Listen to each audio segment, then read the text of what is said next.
jealousy. I don't want you to see what lives inside of me. I thought I'd get over it and go away. Hello, ninth grade. We are going to work on taking our first set of notes. And if you will look in the folder that would have for this section of the class, it's got a set of notes that are labeled Unit 1, Notes 1. And we're going to go through two topics today. We have a third as much time together, between a half and a third. And so when we get to these sections of direct instruction that we're using the videos for, we have to keep a strong clip to kind of work through the material.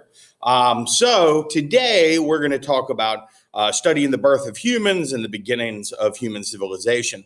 We're going to look at the role of archaeologists, and we're going to also take a look at human evolution and kind of, the origins of us. So stay with me and let's take a look at some history, right?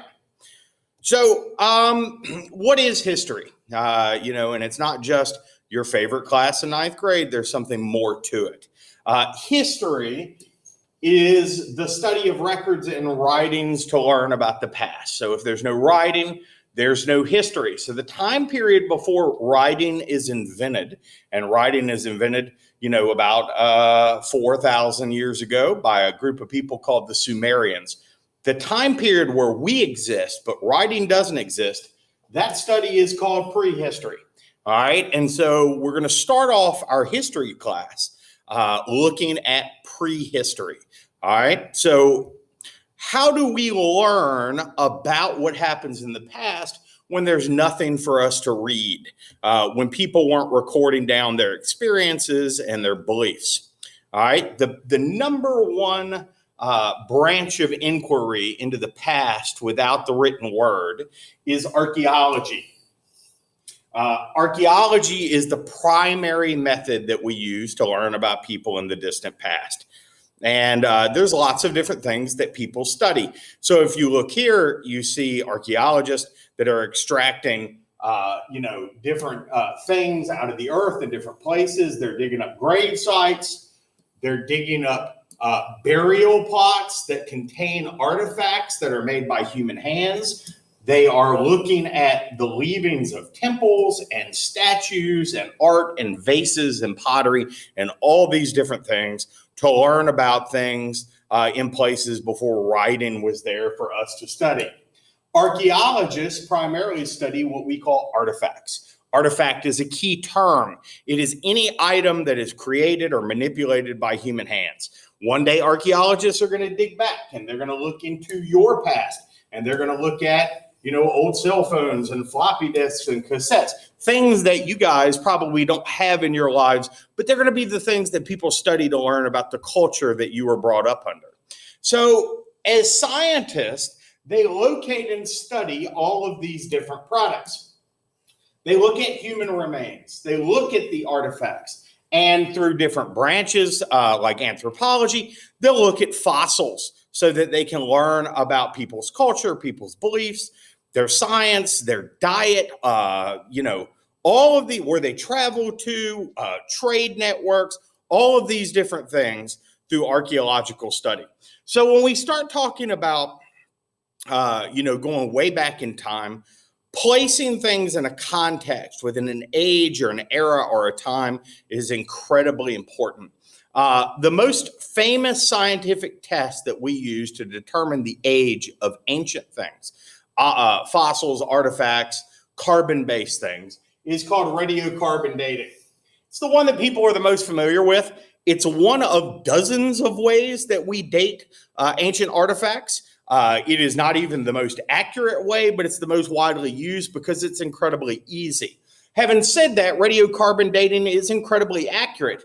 So when you read an article and somebody says, well,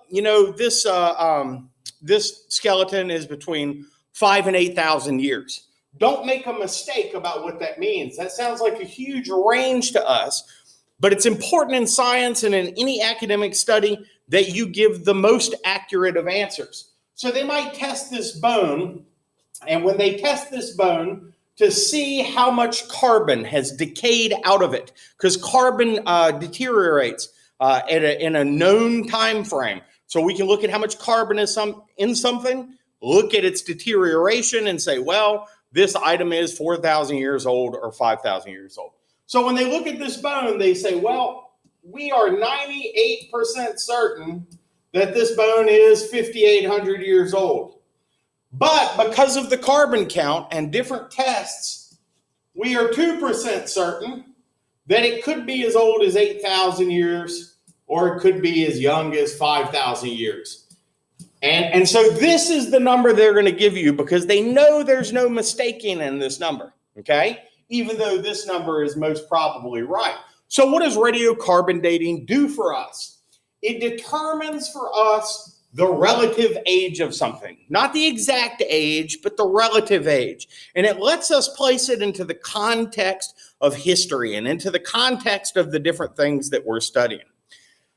Archaeology, radiocarbon dating, all of these different applications are incredibly important when we're talking about the history of human evolution. Human is a subjective term. What does it mean to be a human? Where do we draw the line and say, well, you know, these pre-human hominid creatures had beliefs, they had oral language, they commanded fire, they created tools. People draw these lines in lots of places. We're going to look at some of the major steps in the human evolutionary tree. All right. So, where we begin, this isn't in your notes, by the way, but I want you to know what this is, because we're going to go back and we're going to talk about the major traits of the Paleolithic era. And so we're going to start this conversation before the Paleolithic era, but at about 2.5 million years ago, we hit the Paleolithic era. So I want you to have some familiarity with this term. So the Paleolithic era is what we think of as the Old Stone Age. It is the time period from about 2.5 million years ago to about 8,000 years. And the reason they call it the Old Stone Age is because it is when humans and proto-humans and pre-human hominids were making stone tools. And that's what makes it the Stone Age. You know, it's not just picking up a rock and using it for something. It's picking up a rock and sharpening the edge of it and using it for purpose. And it's what begins separating us out of the animal kingdom to distinctly be the human species. And when we talk about hominids and we talk about proto-humans, there's lots of different ones. When I was a kid, when I was born, which was, in ancient times, obviously, you could have fit all of the pre-human remains on a few folding tables inside my classroom. But now you couldn't you can fill up trucks with the remains that we have. And there's a lot of different reasons for that. But some of those reasons go back to some discoveries in the late 1970s that motivated and focused the science to look in certain areas for the origins of the human species. I put up a couple of skulls to be an example, just so you can see some differences. This is a modern human being. That's us. We are called Homo sapiens. All right. And this is a different hominid. This is a different hominid. It's not a child skull. It is a skull of a hominid, a humanoid that is not us, that is not Homo sapiens. This guy's name is Homo florensis. And I did this to just highlight some differences. Some differences in our jaws, some differences in how our faces are structured. Obviously, the scale and the size. But the big difference, the one that I need you to pay attention to for this class, is this. This is the human brain. 1,600 grams of human intelligence and thought that begins separating us from other parts of the animal kingdom. This little fella had between 300 and 400 kilograms of brain material. A huge difference in what the capability as a species that we bring to the table as a human. All right, so let's look at this chain of change that is going to take place in human evolution. And we start at 5 million BCE. I know a lot of you know the term BC, which is more familiar. BCE is what academics and scientists and historians use. It means before the Common Era. The Common Era is when all human beings are going to sort of be linked together in a worldwide network, all right? And so at 5 million BCE, we are going to get the first introduction into this evolutionary story. And that introduction is the introduction of the hominid, all right? Hominids are the first upright walking creatures that ever existed. And this is where we start separating from the other primates that we're related to as humans, all right? And they appear in the savanna of Africa, which is the grassland.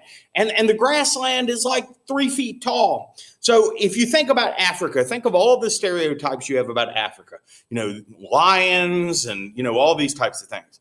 It's easy to imagine that in this 3 foot tall grass that there is a distinct advantage for these early hominids by the fact that they could do this. They could stand up.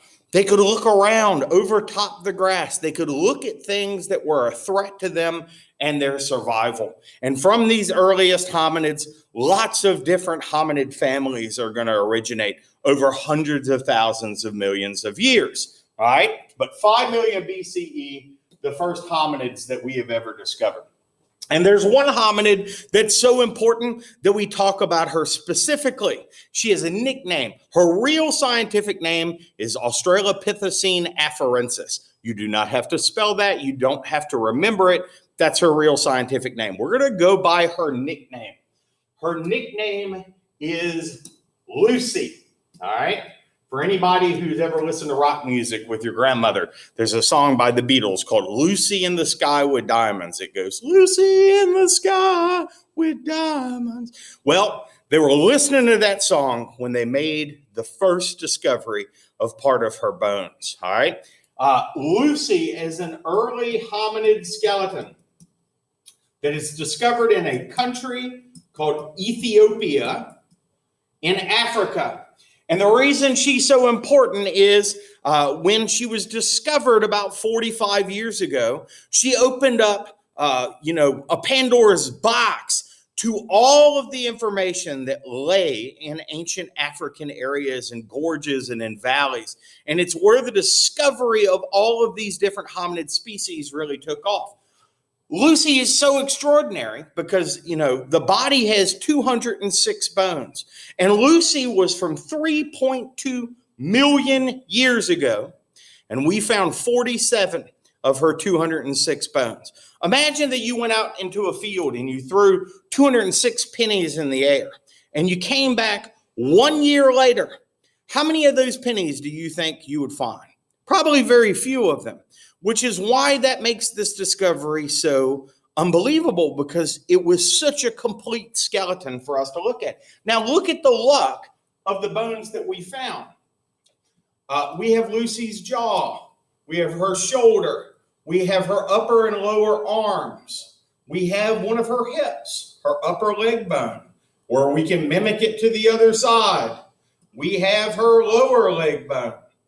And in this, we have created a picture of what Lucy looked like, how wide she was, how muscular she was. We can look at the bones and see what her diet was. We can find out from the joints of the knees and the hip that she walked upright.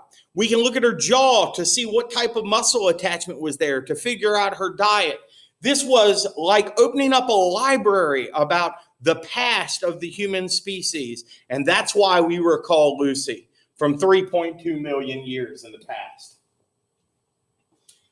This is another guy who is going to be a significant milestone in human evolution. All right. He has a nickname as well. It's not as fun or as lighthearted as Lucy. This guy's scientific name, which you do have to know, is Homo habilis. Homo habilis is the beginning of the Paleolithic era, the beginning of the Old Stone Age. And the reason that he is the beginning of this era is his nickname. He was sometimes called handyman. Handyman because of his ability to do things. And he makes a gigantic leap for all hominids because he will create simple stone tools. He doesn't just pick up a rock and use it. He's sitting in his savanna and there's bones all over the ground. And inside these bones, when he's lucky enough to find a broken one, there's this valuable marrow full of calories that can fuel the body. And the thing about the hominids and the Homo species, us human beings, we're not incredibly well equipped to survive nature, except for one weapon that no other thing in the animal kingdom has, and that is our brain.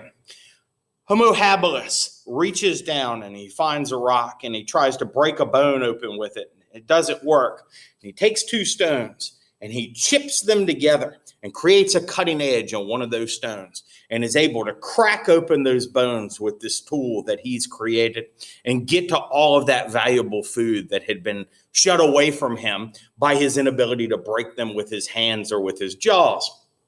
That calorie-dense marrow that's in those bones will be fuel for the giant human brains that we're going to grow. And from those simple stone tools that we've discovered and discovered with purpose, they're going to go from cutting edges to smashing edges, eventually to spears and arrows and bows, and on into history to the fact that now we can travel to the moon and make a human heart out of plastic parts and electronics. And it all starts with the sharpening of a stone by Homo habilis in Africa 2.5 million years ago. 2 million BCE, a third of the earth is shrouded in ice. All right, this is the Ice Age. And there are no cute little squirrels with buck teeth running around in this Ice Age. Only the creatures that are able to adapt survive the Ice Age. So we have a mass extinction that takes place, and that's including a lot of hominids. Food is going to become more scarce. Survival is going to become more competitive. People misunderstand evolutionary theory all the time, and they say, well, the strong survive. It's not necessarily the strong. It is the adaptable that survive. When a new condition shows up that threatens your survival, can you change the way you live to make it? And the members of the hominids, the members of the Homo sapien ancestors that adapted, that can adapt to these changing conditions, are going to make it to be the direct ancestors of me and you as we sit and learn about these topics.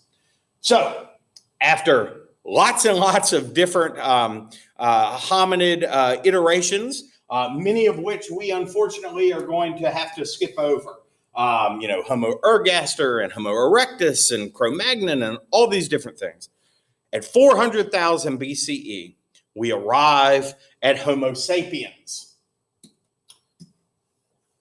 Homo sapiens are the first modern human beings, and they emerge in Africa. And if we do modern DNA studies, we can go into Africa underneath the Sahara Desert in those savanna grasslands, and we can find people like this fellow. This fellow is a member of a tribe called the San. The San have the oldest genetic DNA code on Earth because they've never crossed out of Africa. With the male members of the San tribe being able to trace back to a shared ancestor that lived about 100,000 years ago. And the female members of the San tribe being able to go back double that amount of time to have an ancestor that originated below the Sahara Desert in Africa. But not all human beings stay in Africa. It's where all human origins are from. But after some tens of thousands of years, Homo sapiens are going to travel out of Africa and they're going to begin to populate the earth. But we've got some other milestones to hit before we get to that. All right, 230,000 years ago, an important member of the Homo family group, the human family group, is called Homo neanderthalensis. We call them Neanderthal. I know you have probably heard Neanderthal your whole life.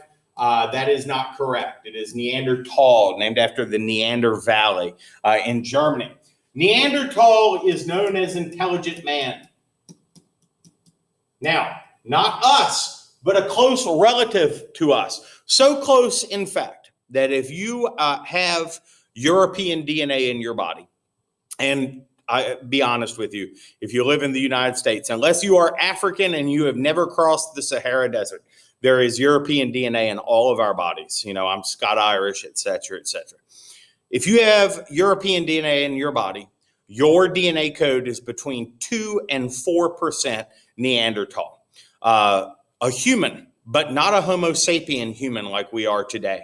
So the DNA that makes modern Homo sapiens is an amalgamation of all these different hominids that are living side by side and breeding together and creating families and babies and coming forward to being us today. So Neanderthal intelligent man lives all throughout Europe and also lives in the Middle East and will live side by side with humans for 20, 30,000 years before they disappear. All right. 100,000 years ago, and we go back, Neanderthal has lived in this area for 220, 230,000 years. 100,000 years ago, human beings, Homo sapiens, are going to start migrating out of Africa. All right? So humans begin to migrate out of Africa. They were soon in what we call Eurasia. Eurasia is this big block right here of land, Europe and Asia combined.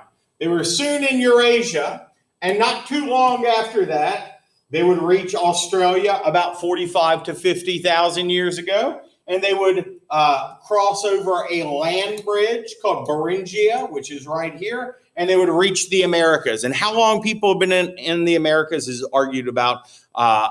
We're pretty close to a consensus of 25 to 30,000 years ago. Okay. And so human beings start spreading all over the world, and they're taking their big brains and their technology with them. Some of the things that these different hominid species will develop that go along with our big brains are things like oral language. Hominids develop oral language. Now, there's no perfect way for us to know when this happens. We know there is oral language 50,000 years ago in Homo sapiens, without a doubt.